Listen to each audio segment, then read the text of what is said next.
মহেন্দ্র শ্রী শ্রীমাকে সেবা করেছিলেন সাক্ষাৎ জননীর মতো।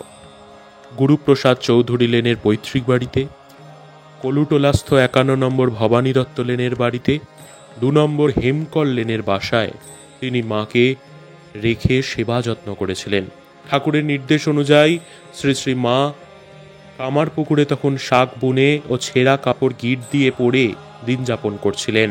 শ্রী শ্রী মায়ের এই দারিদ্র দৈন্য দুর্দশার খবর কলকাতায় ভক্তদের মধ্যে প্রথম প্রচারিত হয় ভক্ত বলরামের স্ত্রীর মাধ্যমে। শ্রী শ্রী মায়ের এই দৈন্যদশা ভক্তদের যেন আত্মগ্লানির চাবুক মারে এবং ভক্তগণ সচেতন হয়ে ওঠেন এ সম্পর্কে। অনেকেই এ সময় মাতৃ দুঃখ মোচনে তৎপর হয়ে ওঠেন। সে সময় থেকেই মহেন্দ্র শ্রী শ্রী মায়ের সেবার জন্য প্রতি মাসে কিছু টাকা পাঠাতে শুরু করেন। এভাবে দেখা যায় শ্রী শ্রী মা একই সঙ্গে মহেন্দ্রের প্রত্যক্ষ এই জীবনের প্রতিটি দিনচর্যায় আপনার মা রূপে একান্ত আপনজন হয়ে উঠেছেন, আবার ভক্তি মুক্তি প্রদায়িনী জগজ্জননী রূপে স্বপ্রতিষ্ঠিতা। মহেন্দ্রের চেতন অনুভবে এবং বোধবৃত্তের পরিমণ্ডলেই নয়, তার মগ্ন চৈতন্যেও পরিব্যাপ্ত হয়েছিলেন শ্রী শ্রী মা। মহেন্দ্র স্বপ্নযোগে বারংবার সান্নিধ্য লাভ করেছেন শ্রী শ্রী মায়ের। মহেন্দ্র একদিন কালীঘাটে মা কালীর পুজো দিয়ে বাড়ি ফিরে রাত্রে স্বপ্নে দেখলেন শ্রী শ্রী মায়ের করুণাময়ী কল্যাণী মূর্তি।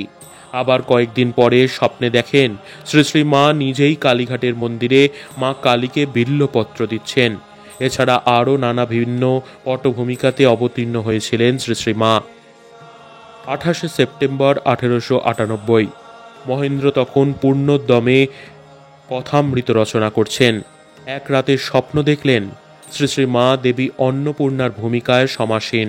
শ্রী শ্রী মায়ের প্রসন্ন উজ্জ্বল মূর্তি, মায়ের মুখের বাম পাশ দেখা যাচ্ছে অনেকটা প্রসন্ন মামার মুখের আদল, কিন্তু গৌর বর্ণ। যে যা প্রার্থনা করছে তাকে তাই দান করছেন শ্রী শ্রী মা। কেউ বা ওষুধ চাইছে, মা তাও দিচ্ছেন। মহেন্দ্রের চেতনায় উদ্ভাসিত শ্রী শ্রী মায়ের ভাবমূর্তির একটি আভাস রয়েছে তার অপ্রকাশিত এক কবিতার অংশে।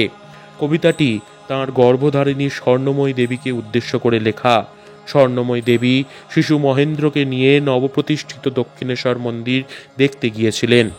কবিতায় মহেন্দ্র লিখছেন, আর দেখেছিলে কি মা নহবতের ঘর বকুলতলায়, যেথা জগতের মাতা ঠাকুরানী মা আমার ধরি নারীরূপ জাপিবেন কাল। 12 বর্ষ ধরে রামকৃষ্ণদেব নারায়ণ শ্রীপতির চরণ দুটি সেবিবার তরে, যেন প্রতিগত প্রাণা সীতা দেবী এসেছেন চিত্রকূটে কিংবা পঞ্চবটী বনে রাজসুখ ত্যাজি, সেবিতে কমল লোচন শ্রীরাম পদ।